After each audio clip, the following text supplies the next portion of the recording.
Bonjour les gens, nouvelle vidéo. Alors cette fois-ci je vais vous parler des futurs alternatifs, tout autre sujet. Mais avant ça je vais vous réintroduire certaines notions pour que vous puissiez le comprendre. Je vais parler de libre arbitre et de destin. Je vais aussi parler du film Mr. Nobody et je vais parler du film Men in Black 3 parce que ça a à voir avec les futurs alternatifs. Alors évidemment on a besoin de comprendre le libre arbitre et le destin pour comprendre la notion de futur alternatif puisque c'est une théorie qui mélange un peu les deux. Donc je vais vous raconter les films pour introduire ça.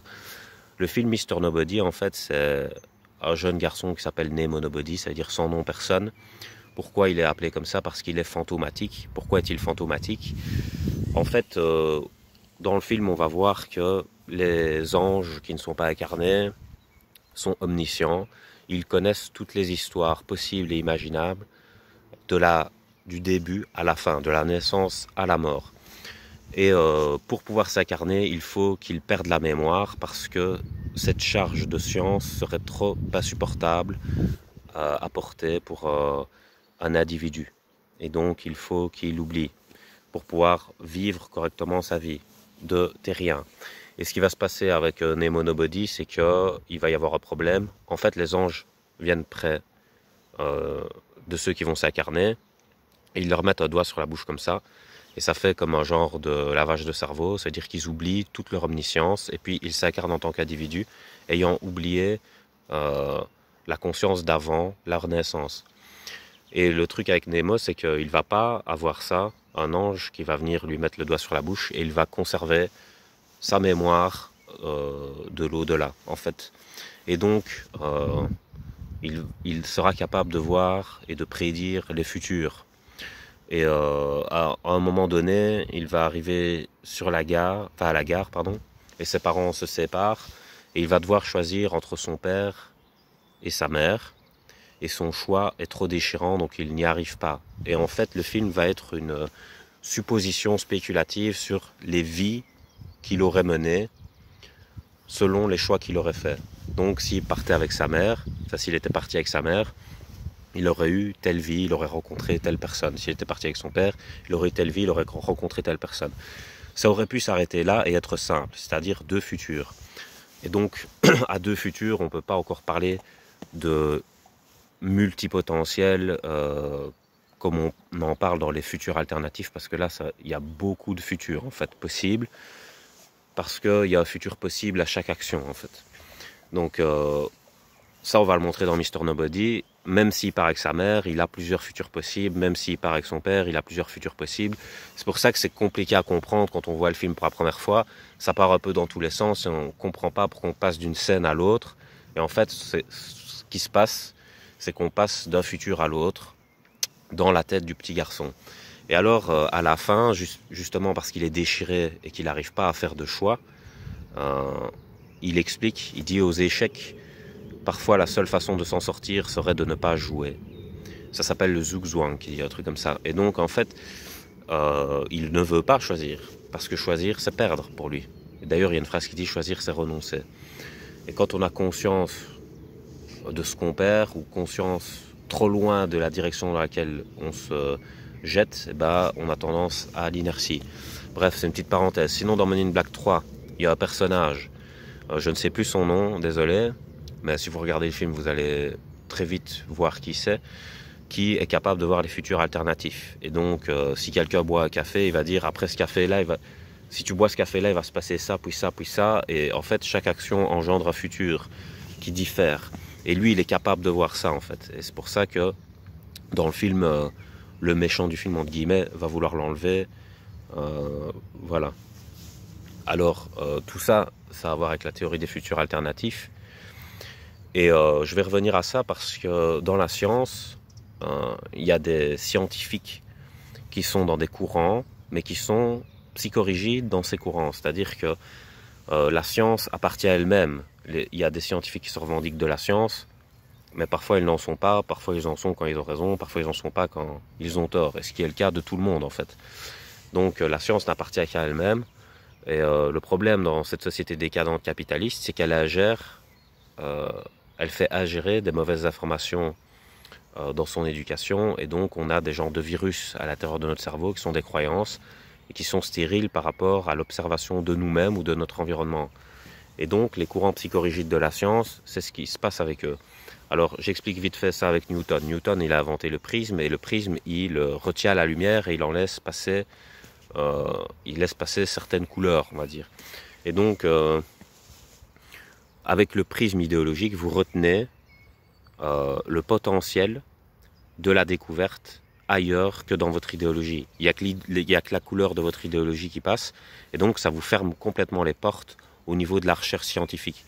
Et pour moi, c'est ce qui se passe quand on est soit dans le courant libéral, soit dans le courant conservateur, dans le sens où le courant libéral scientifique, il va être pour la physique quantique, pour l'évolutionnisme, le fait que l'individu progresse par le biais de sa propre volonté, de ses choix, et que nous sommes des électrons libres, et que le développement vient par la qualité de nos choix, enfin tout dépend de nous, tout est choix, etc. Et puis, il y a le courant créationniste qui dit tout a été préprogrammé et peu importe nos choix, ils étaient déjà faits avant. Ce qui est une façon de se laisser porter par la vie, par le fait d'aller à un endroit et de se dire qu'il se passera ce qui se passera, parce que c'était déjà écrit. Mais ça, comment dire, ça rejoint pas la physique quantique, mais ça va plutôt rejoindre la relativité générale. Donc tout est destin préécrit. Donc c'est pas la volonté, mais c'est plutôt Dieu, donc c'est plutôt religieux. La volonté émane de Dieu, pas de nous-mêmes, d'un Dieu extérieur. Et donc voilà, ces courants, ils sont psychorigides. Pourquoi? Parce que si vous prenez votre propre vie comme exemple, vous voyez bien que dans la vie, vous n'avez pas toujours eu le choix, et parfois vous l'avez eu. Donc vous voyez bien qu'il y a un mélange de ces deux notions, si vous êtes honnête avec vous-même. C'est-à-dire que si votre destin, c'est un manchot aveugle, unijambiste, ben, ça va pas être très dur que le rapport de force entre votre choix et le destin soit plus fort du côté de votre choix, et donc vous aurez l'impression que la vie est libre arbitre. Par contre, si votre destin, c'est Mike Tyson surentraîné quand il est devenu champion du monde, bah là, vous allez avoir plutôt tendance, avec le rapport de force, à croire au destin, que le destin est beaucoup plus fort que votre capacité à choisir. Et c'est un peu le cas maintenant avec la maladie et le coronavirus. Donc, en fait, la théorie des futurs alternatifs, pour moi, c'est celle qui rassemble les théories psychorigides actuel, et Einstein il avait compris ça, c'est pour ça qu'il s'était opposé à Niels Bohr dans le débat, pas parce qu'il était fondamentalement opposé à Niels Bohr, puisqu'il a été un des précurseurs de la physique quantique, ça veut dire qu'Einstein était capable de penser libre arbitre. D'ailleurs, quand on voit le personnage d'Einstein, il était assez anarchiste parfois dans ses comportements. Quand il n'était pas d'accord, il s'en allait, il a été un peu un cancre entre guillemets à l'école, parce qu'il a changé d'école, ça lui plaisait pas là où il était, par rapport au trajet qu'il voulait faire. Donc voilà, Einstein, il était quand même a peut-être brûlé l'air de rien, donc c'était pas quelqu'un qui était à fond sur la croyance du destin et qui se laissait porter en croyant que son trajet était déjà fait. Il a beaucoup travaillé sur lui-même, beaucoup travaillé dans sa tête, donc il avait conscience qu'il y a une part de volonté dans la vie qui est importante. Mais il voulait s'opposer à Niels Bohr parce qu'il ne s'opposait pas qu'à Niels Bohr en lui-même, mais à tout le courant scientifique libéral qui reste dans un dogme et qui ne veut pas sortir de ce prisme pour améliorer sa perception au niveau de la recherche. Parce que si on recherche que dans le côté libéral, on fera des découvertes libérales, comme celle de Benjamin Franklin, qui est le paratonnerre, et lui était un libéral. Et c'est drôle, parce que le paratonnerre, la foudre, ça représente un peu la colère, et c'est comme s'il prenait la colère et qu'il l'annihilait dans l'indifférence, et c'est un peu les méthodes psychologiques utilisées par les libéraux, comme quoi le hasard, il est très mince parfois quand l'ignorance s'en va. Mais ce que je voulais dire par rapport au futur alternatif, c'est que les programmeurs informatiques sont plus avancés scientifiquement que certains scientifiques. Pourquoi? Parce qu'un programmeur informatique à notre époque, il doit utiliser cette notion de libre arbitre et de destin. Avant, quand vous créiez un jeu, le jeu que vous deviez faire, c'était un personnage qui allait tout droit, donc c'était linéaire, et il n'y avait qu'une aventure, et donc c'était un destin. Donc ça, c'est parce que c'était très pauvre au niveau intellectuel, et enfin, surtout au niveau des capacités de matérialiser la pensée de conception dans la programmation. Mais Après, il y a eu une amélioration, c'est-à-dire qu'il y a eu des bifurcations dans le destin. Donc c'était toujours un destin linéaire, mais où il y avait des changements dans ce même destin. Et puis petit à petit, bah, l'intelligence a progressé et maintenant on en est à des jeux où par exemple il y a Infamous 2 ou GTA où vous pouvez vous balader sur la carte de manière libre et où les personnages qui se baladent sont programmés aussi, mais ils ont des réactions par rapport à vos comportements, par rapport à eux. Donc leur panel de réactions n'est pas encore très riche, donc il y a moins de hasard évidemment, et donc ça donne l'impression d'être très robotisé, enfin d'être de la robotique de bas étage, pas de la robotique très évoluée, mais vous pouvez déjà en fait interagir avec l'environnement, détruire des maisons et tout ça dans Infamous 2, vous pouvez faire ça. Vous pouvez attaquer des gens ou les sauver. Donc vous pouvez choisir d'être un héros ou un mauvais. Et votre cotation karmique, elle augmente en fonction de ce que vous choisissez. Si vous sauvez une personne, votre cotation karmique augmente en bon. Votre cotation karmique augmente en mauvais quand vous attaquez des gens. Et en fait, vous avez ça, la libre circulation sur la carte, et puis boum, vous allez trouver un personnage et il lance une mission. Et là, c'est le destin, parce que la mission, c'est le mode histoire, et c'est préprogrammé pour être joué. Mais même dans la mission, dans Infamous 2, vous pouvez choisir. Il y a des moments où vous pouvez choisir le bien ou le mal. Vous pouvez choisir d'aller dans le bon camp ou d'aller dans le mauvais. Et ce choix va influencer votre aventure et les personnages qui vont vous rejoindre. Et ça, c'est très intelligent au niveau du programming. Parce que si déjà un être humain est assez intelligent pour mélanger le libre arbitre et le destin, pourquoi un dieu, entre guillemets, qui serait je ne sais pas combien de fois plus intelligent que nous, n'aurait pas pu programmer ça pour nous? C'est-à-dire que peu importe le choix qu'on fait, nous avons le choix, mais ces choix, ils avaient déjà été écrits à l'avance. Alors il y a des scientifiques qui vont dire, oui, mais alors ça ferait beaucoup d'informations quand même, si à chaque action qu'on fait, le futur change.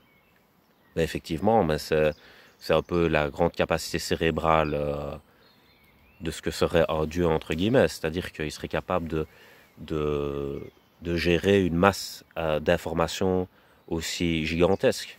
Pourquoi ce serait impossible? Donc c'est ça la vraie question. Et je faisais cette vidéo justement pour défendre la vision d'Einstein, parce que beaucoup de scientifiques aujourd'hui pensent que la vision d'Einstein était dépassée alors qu'elle est hyper futuriste, et celle de Tesla aussi. Là, on est dans le passé de leur pensée, hein. On n'est pas dans leur futur. Eux, ils pensaient plus loin que là où on est maintenant, Einstein et Tesla. Donc, faut pas caricaturer leur pensée. Einstein, il a vu très loin, il a bien compris la nuance qu'il fallait faire. Et c'est pour ça qu'Einstein était pour le fait de trouver une théorie qui ferait rejoindre la physique quantique et la relativité. Comme dans les futurs alternatifs, ben, on fait rejoindre le libre arbitre et le destin. Il faudrait faire la même chose, mais au niveau des théories plus complexes. C'est pour ça que c'est plus dur par rapport à notre réalité. Voilà, donc je pense que j'ai terminé cette vidéo. Je parlerai encore du futur parce que j'ai quand même j'ai quand même pas mal parlé du passé, mais le futur est très intéressant parce que la robotique qui arrive, le transhumanisme, l'exploration de l'espace, et puis aussi notre développement intellectuel, pour le meilleur comme pour le pire. On verra bien ce que ça donnera. Voilà, je vais vous laisser sur ça. Passez une bonne soirée. Ah ouais, j'ai mis un truc NASA justement pour l'espace. Voilà, bonne soirée.